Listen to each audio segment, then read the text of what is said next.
ఈ రోజు లైవ్లో భాగంగా మనం తీసుకోబోతున్న టాపిక్ ఏంటంటే తెలంగాణలో కేసీఆర్ అరెస్ట్ అయితే మాజీ సీఎం అయిన సుదీర్ఘంగా 10 ఏళ్ల పాటు దాదాపు తెలంగాణ రాష్ట్రానికి సీఎంగా పనిచేశారు. ఇప్పుడు ప్రతిపక్షంలో ఉన్నారు. అలాంటి కేసీఆర్ అరెస్ట్ అయినట్లయితే తిరిగి టీడీపీ ఇక్కడ పుంజుకుంటోందా, పునర్వైభవం టీడీపీకి రాబోతుందా తెలంగాణలో అన్న చర్చ హైలైట్ అవుతోంది. ఎట్ ద సేమ్ టైం చూసినట్లయితే చంద్రబాబు నాయుడు పూర్తి స్థాయిలో పార్టీ మీద ఫోకస్ పెడుతున్న తీరు, తాను ఇటీవల కూటమి ప్రభుత్వం నుంచి గెలిచి భారీ మెజారిటీతో ముఖ్యమంత్రి అయ్యారు. తనకు అవకాశం వచ్చినప్పుడల్లా తెలంగాణ మీద ఫోకస్ పెడుతున్నారు. ఇదే సమయంలో ఈరోజు కేసీఆర్ అరెస్ట్ మీద కూడా రేవంత్ రెడ్డి అంతే ఫోకస్ పెట్టారు. ఏదైతే పవర్ పర్చేజెస్ అగ్రిమెంట్స్ విషయంలో కావచ్చు, ఫోన్ ట్యాపింగ్ లాంటి ఇష్యూస్లో కావచ్చు, ఈరోజు కేటీఆర్తో సహా కేసీఆర్ కూడా అరెస్ట్ కాబోతున్నారు అనేది తెలంగాణలో చాలా సీరియస్గా జరుగుతున్న ప్రచారం కూడా, అందులో కొంతమేరకు వాస్తవం కూడా ఉంది. ఇలాంటి సిచ్యువేషన్లో ఈరోజు చూసినట్లయితే కేసీఆర్ లాంటి వాళ్ళు అరెస్ట్ అయినట్లయితే పూర్తి స్థాయిలో బీఆర్ఎస్ భవిష్యత్ అంధకారంలో పడ్డట్టే.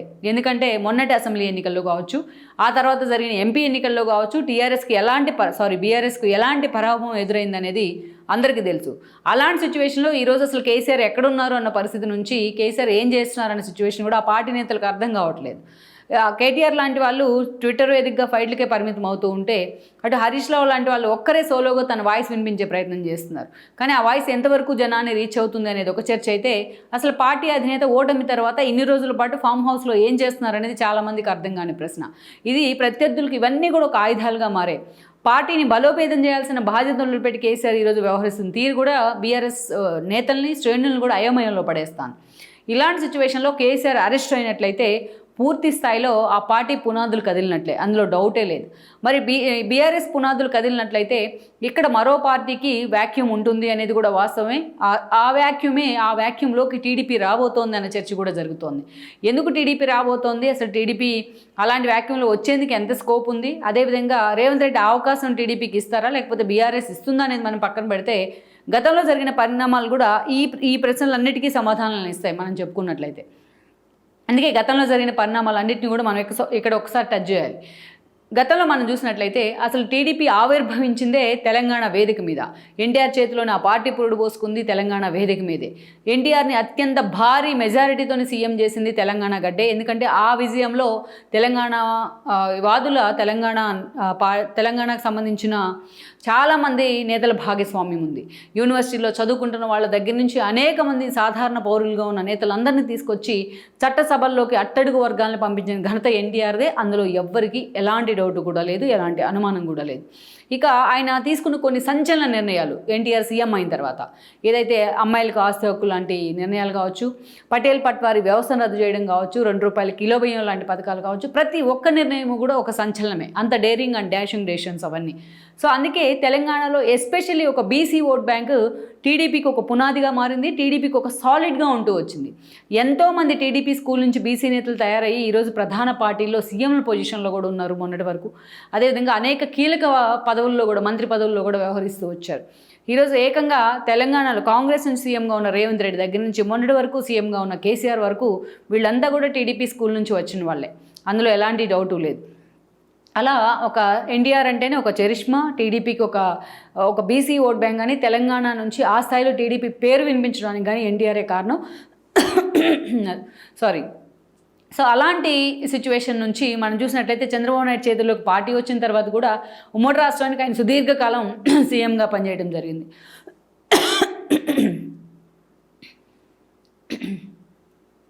ఎన్టీఆర్ చేతిలోంచి పార్టీ చంద్రబాబు నాయుడు చేతుల్లోకి వచ్చిన తర్వాత సుదీర్ఘకాలం ఆయన సీఎంగా పనిచేయడం జరిగింది తెలంగాణ ఉమ్మడి ఆంధ్రప్రదేశ్కు. ఎస్పెషల్లీ వైఎస్ రెండోసారి ముఖ్యమంత్రి అయిన తర్వాత, రెండోసారి ముఖ్యమంత్రి అవ్వకముందే 2004 ఎన్నికల్లో కేసీఆర్ అంతకు ముందు కూడా చంద్రబాబు నాయుడుతో విభేదించి బయటికి రావడం జరిగింది. ఆయన ముందస్తు ఎన్నికలకి అలిపిరి ఇష్యూ తర్వాత వెళ్ళిన క్రమంలో తనకు మంత్రి పదవి దక్కలేదన్న ఏదైతే కేసీఆర్ ఆ రోజున విజయరామారావుకి వెళ్ళడంతో ఆ పదవి తనకు స్పీకర్ పదవి ఆఫర్ చేస్తున్నారు. ఈ క్రమంలోనే చంద్రబాబు నాయుడుతో డిఫ్రై బయటకు వచ్చారు, టీఆర్ఎస్ని ఎస్టాబ్లిష్ చేశారు. తెలంగాణ రాష్ట్ర సమితి పేరుతో, తెలంగాణ ఆకాంక్ష పేరుతో ఆ పార్టీ ఆ రోజు ఎస్టాబ్లిష్ కావడం జరిగింది. పేరుకి అది పూర్తిగా ఉద్యమ పార్టీగా పుట్టినప్పటికీ బట్ ఆ తర్వాత రోజుల్లో రాజకీయ పార్టీగా రూపాంతరం చెందింది, అది అందరికీ తెలుసు. దెన్ అక్కడి నుంచి మనం చూసినట్లయితే అదే కాంగ్రెస్తోని టీడీపీతో విభేదించిన కేసీఆర్ అదే కాంగ్రెస్తో 2004లో పొత్తులు పెట్టుకొని వైఎస్ అధికారంలో టీఆర్ఎస్ని భాగస్వామ్యం చేశారు. ఇక వైఎస్ ఒక దశలో వెళ్ళినట్టే చాలా పీక్స్కి వెళ్ళాయి ఆ పరిణామాలు. టీఆర్ఎస్ని ఖాళీ చేసేందుకు కూడా ఆయన ట్రై చేశారు కూడా, హరీష్ రావు లాంటి వాళ్ళ సహాయంతో. ఇక 2009లో చూస్తే ఆ రోజు ఒకవైపు ప్రజారాజ్యం ఉంది, ఒకవైపు అధికారంలో కాంగ్రెస్ ఉంది, మరోవైపు మరో పార్టీగా లోక్సత్తా ఉంది. ఇలాంటి సిచ్యువేషన్లో లెఫ్ట్ పార్టీలతో కలిసి అటు టీఆర్ఎస్తో కలిసి చంద్రబాబు నాయుడు మహాకూటమిని ఏర్పాటు చేశారు. టీడీపీతో 3 పార్టీలు, ఈ 4 పార్టీలు కలిసి. కానీ ఆ రోజు కాంగ్రెస్ అధికారానికి మాత్రం దూరం కాలేదు, మొత్తం మహాకూటమి ఓటమి పాలైంది. మరోసారి ఓట్ల చీలిక కారణంగా ప్రజారాజ్యం, లోక్సత్తా లాంటి పార్టీల కారణంగా ఆ రోజు కాంగ్రెస్ అధికారంలోకి వచ్చింది. ఇక ఆ తర్వాత కొన్ని రోజులకే వైఎస్ హెలికాప్టర్ ప్రమాదంలో చనిపోయారు చిత్తూరుకు వెళ్తూ రచ్చబండ కార్యక్రమానికి. అప్పుడు కేసీఆర్ మరొకసారి తెలంగాణ వాదాన్ని గట్టిగా వినిపించడం స్టార్ట్ చేశారు. ఒక రోసయ్య ముఖ్యమంత్రి, ఆ తర్వాత కిరణ్ కుమార్ రెడ్డి ముఖ్యమంత్రి. కాంగ్రెస్ ప్రభుత్వం అప్పట్లో చేసిన కొన్ని తప్పిదాలు అన్నీ కూడా తెలంగాణ ఉద్యమానికి మరోసారి ఊపిరిపోసాయి. సబ్బండ వర్గాలు కూడా రోడ్డెక్కి మరీ తెలంగాణ ఆకాంక్షను వినిపించాయి. పార్టీలకు అతీతంగా, ప్రాంతాలకు అతీతంగా ఆ రోజున ప్రతి ఒక్కరూ కూడా రోడ్డెక్కే ప్రయత్నం చేశారు. ఎంతోమంది విద్యార్థులు కూడా తెలంగాణ కోసం తమ బలిదానాలు చేసుకున్నారు. అలాంటి సిచ్యువేషన్ నుంచి ఆ రోజు తెలంగాణ ఇవ్వక తప్పని పరిస్థితి సోనియా గాంధీకి, అదేవిధంగా మద్దతు ఇవ్వక తప్పని పరిస్థితి బీజేపీకి ఏర్పడింది. అయితే ఇదే సమయంలో ఒక ట్విస్ట్ ఏంటంటే, ఎప్పుడైతే తెలంగాణ ఉద్యమం పూర్తి స్థాయిలో ఒక ప్రజ్వరిల్లుతూ ఉందో దాన్ని ఓన్ చేసుకోవడంలో కేసీఆర్ సక్సెస్ అయ్యారు. తెలంగాణ జాతిపిత అని చెప్పుకోవడంలో ఆయన సక్సెస్ అయ్యారు. ఆ రోజు కేసీఆర్ లాంటి వాళ్ళు, కాంగ్రెస్ అధికారంలో ఉంది నిజానికి, అయినా కేసీఆర్ ఏ మాట చెప్తే ఆ మాటనే తెలంగాణలో చాలామంది తెలంగాణ వదులు ఫాలో అయ్యేవాళ్ళు. ఆ రోజు జేఏసీ ఏర్పాటు చేశారు కోదండరాం లాంటి వాళ్ళ ఆధ్వర్యంలో. స్టార్టింగ్ ఏర్పాటు చేసినప్పుడు అన్ని పార్టీలు ఉండేటివి తెలంగాణకు సంబంధించి. బట్ కొన్ని రోజుల తర్వాత కేసీఆర్కి టీడీపీ నచ్చలేదు, అందుకే కోదండరాంకి కూడా నచ్చలేదు. ఆ కారణంగా పెద్ద కారణాలు లేకుండా టీడీపీని ఎగ్జిట్ చేయించారు. చంద్రబాబు నాయుడు తెలంగాణ వేదిక మీద ఉంటే, టీడీపీ అనేది తెలంగాణ వేదిక మీద రాజకీయాల్లో ఉంటే తన పార్టీకి తనకు ఎగ్జిస్టెన్స్ ఉండదు అని కేసీఆర్కి తెలుసు. అందుకే చాలా వ్యూహాత్మకంగా టీడీపీని తెలంగాణకు దూరం చేసే ప్రయత్నం చేశారు. అది వాస్తవం కూడా. దాన్ని ఇంప్లిమెంట్ చేయడంలో కేసీఆర్ 100% సక్సెస్ అయ్యారు. తెలంగాణ ఎప్పుడైతే చంద్రబాబు నాయుడు 2 ప్రాంతాలు తనకు సమానం అన్నారో అది 2 కళ్ళ సిద్ధాంతంగా టీఆర్ఎస్ ప్రచారం చేసింది. తెలంగాణకు చంద్రబాబు ద్రోహి, తెలంగాణకు వ్యతిరేకి అంటూ కూడా ప్రచారం చేసింది. చంద్రబాబు నాయుడుకి తెలియకుండా హరికృష్ణ లాంటి వాళ్ళు రాజ్యసభ సభ్యత్వానికి రాజీనామా చేస్తే దాని స్పీకర్ ఆమోదిస్తే చంద్రబాబు నాయుడే సమైక్యాంధ్ర పేరుతో తెలంగాణకు అడ్డుపడుతున్నారంటూ ప్రచారం చేశారు. ఇలా 1 కాదు 2 కాదు వేల సంఘటనలు చంద్రబాబు నాయుడిని తెలంగాణ ద్రోహిగా, దోషిగా టీడీపీని చిత్రీకరించే ప్రయత్నం. సో ఇదంతా కూడా ఒక గేమ్ ప్లాన్ అయితే నడిచింది. ఆ ప్లాన్లో మా ట్రాప్లో టీడీపీ పడింది అప్పుడున్న సిచ్యువేషన్లో. దెన్ అక్కడి నుంచి చూస్తే తెలంగాణ బిల్లు పెట్టిన తర్వాత అనేక రకాలుగా టీడీపీని తెలంగాణ నుంచి దూరం చేసే ప్రయత్నం చేసినప్పటికీ తనకున్న చరిష్మాతో టీడీపీ అప్పుడు కూడా కొన్ని సీట్లు సాధించింది 14 ఎన్నికల్లో. అయితే ఆ ఎమ్మెల్యేలు మొత్తాన్ని తన వైపు తీసుకున్నారు, కొంతమందిని తప్ప, రేవంత్ రెడ్డి లాంటి వాళ్ళని తప్ప కేసీఆర్. ఈ క్రమంలోనే టీడీఎల్పీని విలీనం కూడా చేసుకున్నారు ఆయన ఆ రోజున అసెంబ్లీలో. ఇక ఓటుకు నోట్ లాంటి ఇష్యూలు వచ్చినప్పుడు స్టార్టింగ్లో కేసీఆర్తో సత్సంబంధాలే ఉండేవి చంద్రబాబు నాయుడుకి. అమరావతికి సిఆర్డీ ఏర్పాటు చేసినప్పుడు, అమరావతిని రాజధానిగా సెలెక్ట్ చేసినప్పుడు కూడా కేసీఆర్ దానికి రావడం జరిగింది ఆ కార్యక్రమానికి. ఇక ఆ తర్వాత ఓటుకు నోటు ఇష్యూ ఎప్పుడైతే వచ్చిందో అప్పుడు రేవంత్ రెడ్డిని అరెస్ట్ చేయడం కానీ, చంద్రబాబు నాయుడు దీనికి కారణం అంటూ ఆయన ఒక బూచిగా చూపించే ప్రయత్నం అయితే జరిగింది. చాలా హ్యూమిలేట్ చేసే ప్రయత్నం చేశారు చంద్రబాబు నాయుడిని కేసీఆర్ ఆ రోజున. అక్కడి నుంచి చూసినట్లయితే ఇక రేవంత్ రెడ్డి అరెస్ట్ కాదు, అరెస్ట్ అయ్యి బయటకు వచ్చిన తర్వాత కూడా, అరెస్ట్లో ఉన్నప్పుడు ఆయన కూతురు పెళ్లికి కూడా వెళ్ళనివ్వలేదు. అరెస్ట్ అయ్యి బయటకు వచ్చిన తర్వాత తన అసెంబ్లీ గేట్ కూడా తాకనీయకుండా కేసీఆర్ హెరాస్ చేస్తూ వచ్చారు, కేసీఆర్ అండ్ కేటీఆర్. అక్కడి నుంచి మనం చూసినట్లయితే ఇక 2018లో పెద్ద కారణాలు లేకుండానే కేసీఆర్ ముందస్తు ఎన్నికలకు వెళ్ళడం జరిగింది. ఆ రోజు రీజన్ లేదు ఆయన దగ్గర నిజానికి. అలాంటి సిచ్యువేషన్లో బీజేపీతో డిఫర్ అయిన చంద్రబాబు నాయుడు రాహుల్ గాంధీని కలిసి కాంగ్రెస్తో పొత్తులు పెట్టుకున్నారు. రాహుల్ గాంధీతోని అటు ఉత్తమ్ లాంటి వాళ్ళతో కలిసి కాంగ్రెస్ తరపున ప్రచారం చేశారు ఆయన. కాంగ్రెస్ అండ్ టీడీపీ కలిసి కూటమిగా ఏర్పడి ఇది కేసీఆర్ దానికి అస్త్రంగా మార్చుకుని రెండోసారి ఈ సెంటిమెంట్తో ఆయన సీఎం కావడం జరిగింది. ఇక సీఎం అయిన తర్వాత రిటర్న్ గిఫ్ట్ పేరుతో ఆయన హడావుడి చేశారు. ఇంకా అప్పుడు ఏపీ ఎలక్షన్స్కి కొంచెం టైం ఉంది. ఇక బీజేపీతో డిఫర్ కావడం వల్ల బీజేపీ జగన్ మీద ఫోకస్ పెట్టింది. అటు జగన్ని సీఎం చేసేందుకు బీజేపీతో కేసీఆర్ చేతులు కలిపారు. ఆ క్రమంలోనే రిటర్న్ గిఫ్ట్ తెర మీదకి వచ్చింది. తన క్యాబినెట్ మొత్తాన్ని ఏపీకి పంపించి ప్రచారం చేయించారు, తలసాని మొదలుకొని అనేక మంది నేతల వరకు. సో చంద్రబాబు నాయుడిని పూర్తి స్థాయిలో 23 సీట్లకు పరిమితం చేయడంలో ఆ రోజు బీజేపీ పాత్ర ఎంత ఉందో కేసీఆర్ పాత్ర అంతకంటే ఎక్కువ ఉంది. జగన్మోహన్ రెడ్డి సీఎం చేయడంలో కూడా అందులో ఎలాంటి అసత్యం లేదు. దాన్ని అక్కడి నుంచి మనం చూసినట్లయితే ఈ రోజున 19 నుంచి 24 వరకు జగన్మోహన్ రెడ్డి అధికారంలో ఉంటే మొన్నటి కొంచెం ముందు వరకు కూడా కేసీఆర్ అధికారంలో ఉన్నారు. వాళ్ళిద్దరి మధ్య అన్నదమ్ముల సంబంధం కంటే ఇంకా ఎక్కువ సంబంధమే ఉంది. అనేక ఇష్యూల్లో జగన్మోహన్ రెడ్డి కేసీఆర్ కలిసే పనిచేశారు. వాళ్ళు పనులు చేసినా, కాంట్రాక్టులు చేసినా కలిసే చేశారు, అవినీతి చేసినా కలిసే చేశారు. లైక్ కాళేశ్వరం లాంటి వాటిలో మనం చూస్తూ వచ్చాం కూడా ఎలాంటి వాస్తవాలు బయటకు వచ్చాయి. అంతేకాదు లిక్కర్ మాఫియా వ్యవహారంలో జగన్మోహన్ రెడ్డి తరపున మాగుంట రాఘవరెడ్డి అరెస్ట్ అయితే, శరత్ చంద్రారెడ్డి అరెస్ట్ అయితే, ఇటు కవిత అరెస్ట్ అయింది కేసీఆర్ బిడ్డ. సో అలా అవినీతిలో ఏదైతే ప్రతి విషయంలో కూడా వాళ్ళిద్దరూ కంబైన్డ్ పరిపాలన చేస్తే కంబైన్డ్గానే అరెస్టులు కూడా జరిగాయి మొన్నటి వరకు అనేక మంది. దెన్ అక్కడి నుంచి మనం చూసినట్లయితే మొన్నటి ఎన్నికల్లో అసెంబ్లీ ఎన్నికల్లో కేసీఆర్ బీజేపీ రూపంలో బీఆర్ఎస్ రూపంలో ఆయన గేమ్ ప్లాన్ వికటించింది. బీఆర్ఎస్ బీజేపీ ఒక తానులో ముక్కలేని చెప్పుకోవడంలో రేవంత్ రెడ్డి సక్సెస్ అయి ఉన్నారు. ఆయన సీఎం ఉన్నారు ఈరోజు. ఇక చంద్రబాబు నాయుడు అరెస్ట్ అదే సమయంలో ఏపీలో స్కిల్ డెవలప్మెంట్ కేసులో. అలానే చంద్రబాబు నాయుడు తెలంగాణలో పోటీ చేయొద్దు అంటూ తీసుకున్న నిర్ణయం కూడా కాంగ్రెస్కి లాభించింది. తెలంగాణలో టీడీపీ అభిమానులు కానీ, అదేవిధంగా ఎన్టీఆర్ ఫ్యాన్స్ కానీ, బీసీ ఓట్ బ్యాంక్, టీడీపీకి సాలిడ్గా ఉన్న బీసీ ఓట్ బ్యాంక్ అని ఈ మొత్తము కూడా రేవంత్ రెడ్డి వైపు టిల్ట్ అవ్వడం జరిగింది. రేవంత్ రెడ్డి ఈరోజు సీఎంగా ఉన్నారంటే అందుకు టీడీపీ కూడా ఒక కారణమే, టీడీపీ క్యాడర్ కూడా ఒక కారణమే. ఇక ఆ ఎన్నికల్లో ప్రతిపక్షానికి కేసీఆర్ పరిమితమయ్యారు. పరిమితమైన తర్వాత కూడా తను తీరు మార్చుకునే ప్రయత్నం చేయలేదు. అసెంబ్లీకే రాలేదు ఆయన. తన కాళ్ళు విరిగింది, తుంటి విరక్కొట్టున్నారు. ఆయన ఓడిపోయిన మరుసటి రోజే బాత్రూంలో పడ్డం కారణంగా అక్కడి నుంచి ఆయన ఏదైతే ఫామ్ హౌస్ నుంచి తన ఇంటికి వచ్చినప్పటికీ కూడా అసెంబ్లీలో కేవలం సంతకం చేయడానికి మాత్రమే వచ్చారు. రేవంత్ రెడ్డి ఎన్నోసార్లు అడగడం జరిగింది కేసీఆర్ రావాల్సిందే అసెంబ్లీకి అని చెప్పేసి. ఇప్పటి వరకు కూడా కేసీఆర్ తన కొడుకు కేటీఆర్ను అదేవిధంగా హరీష్ రావును ముందు పెట్టి రాజకీయం చేస్తున్నారు, కానీ తను ఎక్కడ కూడా తన వాయిస్ కూడా వినిపించే ప్రయత్నం చేయాలి. ఆ మధ్యలో ఎంపీ ఎలక్షన్స్ వస్తే అప్పుడైనా కేసీఆర్ ప్రచారం చేస్తారనుకుంటే 1-2 సభలకు మాత్రమే ఆయన పరిమితం అయ్యారు. కేసీఆర్ అలా చిటికేస్తే చాలు వచ్చి దండం పెట్టి మరీ బీఫామ్లు తీసుకునే బీఆర్ఎస్ నేతలు ఎంపీ ఎలక్షన్స్లో అసలు ఆయనకి మొహం చాటేసి మరీ తిరిగారు. ఒక టికెట్ ఇస్తామంటే కూడా ముందుకు వచ్చిన పరిస్థితి అయితే లేదు. అప్పుడే అర్థమైంది బీఆర్ఎస్ ఎలాంటి పెర్ఫామ్ చేయబోట్లేదు ఎంపీ ఎలక్షన్స్లో అనేసి. ఆ క్రమంలోనే బీఆర్ఎస్ పూర్తిగా జీరోకు పరిమితమైంది ఎంపీ ఎలక్షన్స్లో. అసెంబ్లీ ఎన్నికల నుంచి కోలుకోలేని పరిస్థితుల్లో ఏదైతే ఎంపీ ఎలక్షన్స్ ఇంకా దెబ్బపడ్డాయి కేసీఆర్ కానీ కేటీఆర్ కానీ. ఇక పూర్తి స్థాయిలో ఆ పార్టీ డిఫెన్స్లో పడింది. రేవంత్ రెడ్డి సర్కార్ను మేము పడేస్తామంటూ కేసీఆర్ అంటుకో అహంభావంతో విసిరిన సవాళ్ళన్నీ కూడా రేవంత్ రెడ్డి అని చాలా సీరియస్గా తీసుకున్నారు.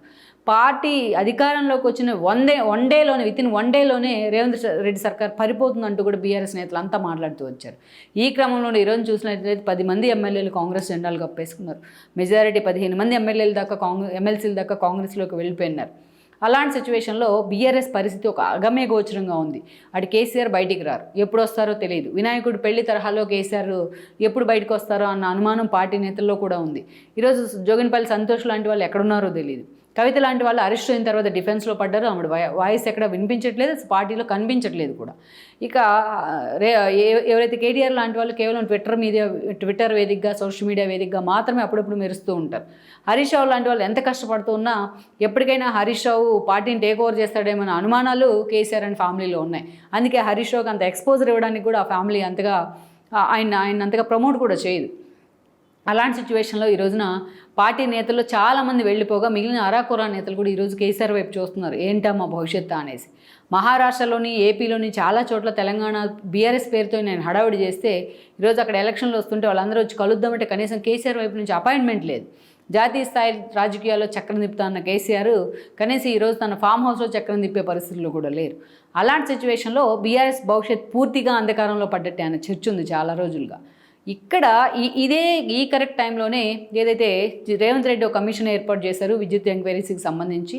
సో నరసింహారెడ్డి కమిషన్ ఈరోజు చూసినట్లయితే ఆ కమిషన్ కొన్ని రిపోర్ట్స్ ఇవ్వడం జరిగింది. ఛత్తీస్గఢ్తో ఒప్పందం 1000 మెగావాట్లకు ఒప్పందం గురించుకొని 2000 మెగావాట్ల వరకు కూడా ముందుగానే డబ్బులు చెల్లించిన విధానం కానీ, అదేవిధంగా గ్రిడ్ అసలు ముందుగా లేకుండానే అది ఏర్పాటు చేస్తామంటూ కూడా ఒప్పందం కుదుర్చుకున్న పరిస్థితిని కూడా చూసాం. ఛత్తీస్గఢ్తో పీపీఎల్ పవర్ పర్చేసెస్ అగ్రిమెంట్స్ విషయంలో కేసీఆర్ తీరిన కమిషన్ తప్పుపట్టింది. అదేవిధంగా ప్రతి చోట కూడా విద్యుత్ అవసరమైన దానికంటే ఎక్కువ కొనుగోలు చేసే పేరుతో అవకతవకలకు పాల్పడిన తీరు కానీ, ట్రాన్స్కో వైపు నుంచి కానీ అనేక రకాలుగా కేసీఆర్ తీసుకున్న నిర్ణయాలను ప్రశ్నిస్తూ కమిషన్ కొన్ని ఎంక్వైరీ వేయాల్సిందే అంటూ కూడా పూర్తి స్థాయిలో యాక్షన్ తీసుకోవాల్సిందే అంటూ కూడా కొన్ని రికమెండేషన్స్ చేసింది. సో ఎప్పుడైతే ఈ కమిషన్ రికమెండేషన్స్ బయటకు వచ్చాయో ఇప్పుడు రేవంత్ రెడ్డి అందరు సలహాలు తీసుకుంటూ ఉన్నారు. కేసీఆర్ని అరెస్ట్ చేస్తే పరిస్థితి ఏంటి అనేది. ఇటీవల ఆయన గవర్నర్ని కూడా కలవడం జరిగింది. ఇక కేసీఆర్ సంగతి అలా ఉంచి కేసీఆర్ అరెస్ట్ తప్పదు అంటూ కూడా లాస్ట్ నరసింహారెడ్డి ఆధ్వర్యంలో కమిటీ వేసినప్పుడే ఆ రోజు కేసీఆర్ కోర్టుకు వెళ్ళి దాన్ని స్టే తెచ్చుకునే ప్రయత్నం చేస్తే సో అది కూడా కొంచెం చర్చ అయితే నడిచింది. ఈరోజు ఆ కమిషన్ రిజల్ట్ ఏదైతే ఇచ్చిన రిపోర్ట్ తర్వాత బీఆర్ఎస్లో ఒక ఉలికిపాటుకైతే గురవుతున్నారు. మరోవైపు చూస్తే ఫార్ములా 1 రేసింగ్లో 35 crores పైగా రిలీజ్ చేసిన ఇష్యూ ఒక జీవు కూడా లేకుండా కేటీఆర్ అడ్డంగా బుక్ అయ్యారనే చర్చ కూడా జరుగుతోంది. దీని బేస్గా కావచ్చు పొంగులేటి లాంటి వాళ్ళు త్వరలోనే ఆటం బాంబులు పేలబోతున్నాయంటే బీఆర్ఎస్లో నేతల నుంచి కొంత సెటైర్స్ వచ్చినప్పటికీ లోపల కేటీఆర్ లాంటి వాళ్ళు మాత్రం భయపడుతూ ఉన్నారు. అందుకే ఏ క్షణమైనా ఏదైనా జరగచ్చు అంటూ మాట్లాడుతున్నారు. జైలుకి వెళ్తే యోగా చేస్తాను, తర్వాత పాదయాత్ర చేస్తానంటూ కూడా చాలా సర్కాస్టిక్గా సెటైరిక్గా చంద్రబాబు నాయుడు అరెస్ట్ సమయంలో మాట్లాడుతూ ఉన్నారు ఆయన. సో ఓవరాల్గా ఇప్పుడున్న సిచ్యువేషన్లో తండ్రి కొడుకుల అరెస్ట్ ఖాయమన్న చర్చ జరుగుతోంది. మరి వీళ్ళిద్దరు పూర్తిగా అరెస్ట్ అయితే ఆ మిగిలిన బీఆర్ఎస్ నేతలు కూడా అటు కాంగ్రెస్లోనూ ఇటు బీజేపీలోనూ అడ్జస్ట్ కావడం ఖాయం. అయితే అక్కడ కూడా స్పేస్ లేని వాళ్ళు, అక్కడికి వెళ్ళడం ఇష్టం లేని వాళ్ళ పరిస్థితి ఏంటనేది అయితే ఒక చర్చ. ఈ క్రమంలోనే అందరూ టీడీపీ వైపు చూస్తూ ఉన్నారు. ఇప్పటికే తీగల కృష్ణారెడ్డి లాంటి వాళ్ళు చంద్రబాబు నాయుడుని కలవడం జరిగింది. తన పార్టీ కూటమి అధికారంలోకి వచ్చిన తర్వాత చంద్రబాబు నాయుడు తెలంగాణ మీద కూడా ఫోకస్ పెట్టారు. ఆయన ఫోకస్ పెడతమే కాదు, పదే పదే ఆయన తెలంగాణను విజిట్ చేస్తూ ఉన్నారు. తను తెలంగాణకు వచ్చినప్పుడల్లా కూడా సండే సాటర్డేస్ అంతా కూడా పార్టీ ఆఫీస్లో కూర్చుంటున్నారు, పార్టీ నేతలతో కలుస్తున్నారు. ఇటీవలే బీఆర్ఎస్ వైపు నుంచి గెలిచిన జీహెచ్ఎంసీ పరిధిలోని ఎమ్మెల్యేలు అంతా కూడా చంద్రబాబు నాయుడిని కలవడం కూడా జరిగింది. తీగల కృష్ణారెడ్డి లాంటి వాళ్ళైతే పార్టీని మళ్ళీ పూర్వవైభవం తీసుకొస్తాం, రీవ్యాంప్ చేస్తామంటూ కూడా సవాల్ చేస్తూ ఉన్నారు. సో ఆ స్థాయిలో టీడీపీ మీద చంద్రబాబు నాయుడు ఫోకస్ పెట్టారు. అవసరమైతే తెలంగాణ టీడీపీలో అటు బ్రాహ్మణి ఇటు భువనేశ్వర్ కూడా యాక్టివ్ అవుతారంటూ కూడా ఆయన మాట్లాడడం జరిగింది. అటు సుహాసిని కూడా ఏదో ఒక పదవి ఇచ్చి ఆమెను యాక్టివ్ చేసే ప్రయత్నాలు అయితే జరుగుతున్నాయి. నన్నూరు నర్సిరెడ్డి లాంటి వాళ్ళకి టీటీడీ బోర్డు మెంబర్గా చంద్రబాబు నాయుడు పదవిని ఇవ్వడం జరిగింది మొన్నే. సో అలా పూర్తి స్థాయిలో ఒక వ్యాక్యూమ్ అయితే ఉంటుంది బీఆర్ఎస్ ఖాళీ అని. బీఆర్ఎస్ అధినేత నిజంగా అరెస్ట్ అయితే ఆ పార్టీ నిజంగా డిఫెన్స్లో పడుతుంది. ఎందుకంటే చంద్రబాబు నాయుడు అరెస్ట్తో ఇక్కడ కంపేర్ చేయలేం. యాక్చువల్గా బీఆర్ఎస్ సెంటిమెంట్ ఏంటి ఇక్కడ అంటే జగన్ జైలుకి వెళ్ళిన తర్వాత ఆయన గెలిచారు అనేసి. జగన్ జైలుకి వెళ్ళిన తర్వాత ఉప ఎన్నికల్లో మాత్రమే జగన్ గెలిచారు, కానీ 2014లో జగన్మోహన్ రెడ్డి గెలవలేదు. మొన్నటి చంద్రబాబు నాయుడుది డిఫరెంట్. అక్కడ కేసు లేకుండానే జగన్ ఆస్తులను ఈడీ అటాచ్ చేసింది, కానీ చంద్రబాబు నాయుడు మొన్న కేసు లేకుండానే కేసుని క్రియేట్ చేసే ప్రయత్నం అయితే జరిగింది స్కిల్ డెవలప్మెంట్ పేరుతోని. ఒక అఫిడవిట్లో కూడా అది ప్రూవ్ చేయలేకపోయింది వైఎస్ఆర్సీపీ ప్రభుత్వం. అలాంటి సిచ్యువేషన్లో చంద్రబాబు నాయుడుకి మొత్తం ప్రపంచం అంతా కూడా ఆయనకి నిరసన వ్యక్తం చేసింది. ఈరోజు కవిత అరెస్ట్ అయితే లిక్కర్ మాఫియా వ్యవహారంలో తెలంగాణ వ్యతిరేకంగా చూపించే ప్రయత్నం జరిగినా కూడా ఎక్కడ ఎవరు ఒక్క బీఆర్ఎస్ నేతలు కూడా బయటకు వచ్చి దాన్ని ఖండించలేదు. సో కవిత మీద కానీ ఆ పార్టీ మీద కానీ కేసీఆర్ మీద కానీ ఎక్కడ సానుభూతి లేదు. అందుకే ఎంపీ ఎన్నికల్లో మొత్తం జీరోకు పడిపోయింది ఆ పార్టీ. అలాంటి సిచ్యువేషన్లో అండర్ కరెంట్గా జరుగుతున్న చర్చ ఏంటంటే కేసీఆర్ కానీ కేటీఆర్ కానీ అరెస్ట్ అయితే వాళ్ళు హీరోలు అవుతారు, అది బీఆర్ఎస్కి ఒక ఎడ్జ్ తీసుకొస్తుంది అనేది అయితే ఆ పార్టీలో నడుస్తున్న చర్చ. బట్ వాళ్ళకి లైవ్ ఎగ్జాంపుల్ ఒక కవిత జాలనుకుంటాను నేను. బట్ ఈరోజు చూసినట్లయితే వాళ్ళు అరెస్ట్ జరిగితే పార్టీలో ఉన్న నేతలంతా కూడా పక్క పార్టీల వైపు చూసే అవకాశం స్పష్టంగా కనిపిస్తుంది. ఈరోజు జగన్మోహన్ రెడ్డిది కేసీఆర్ది ఒకే పరిస్థితి, దొంది అని చెప్పుకోవచ్చు. ఒక ఎమోషన్ మీద బిల్డ్ అయిన పార్టీలు కాబట్టి ఆ ఎమోషన్స్ బ్రేక్ అయినప్పుడు ఆ పార్టీ ఎగ్జిస్టెన్స్ కూడా ఉండే అవకాశం ఉండదు. అలాంటి సిచ్యువేషన్లో సో బీఆర్ఎస్లో నేతలంతా కూడా మిగతా నేతలంతా కూడా టీడీపీ వైపు చూసే అవకాశం కనిపిస్తోంది. తెలంగాణ టీడీపీ వైపు చంద్రబాబు నాయుడు నిజంగా ఆ దిశగా ఫోకస్ పెట్టినట్లయితే పార్టీకి తిరిగి పూర్వవైభవం వస్తుందంటంలో కూడా ఆశ్చర్యం లేదనే మనం అనుకోవచ్చు. మొత్తానికైతే అందుకే ఈ రోజున కొంతమంది నేతలు చంద్రబాబు నాయుడిని పొగిడే ప్రయత్నం ఒక పక్క జరుగుతుంటే, మరోవైపు బీఆర్ఎస్లో తమ అరెస్ట్ వెనుక చంద్రబాబు నాయుడే ఉన్నారనే చర్చ కూడా కొంతమంది తెల మీదకి తీసుకొస్తున్నారు.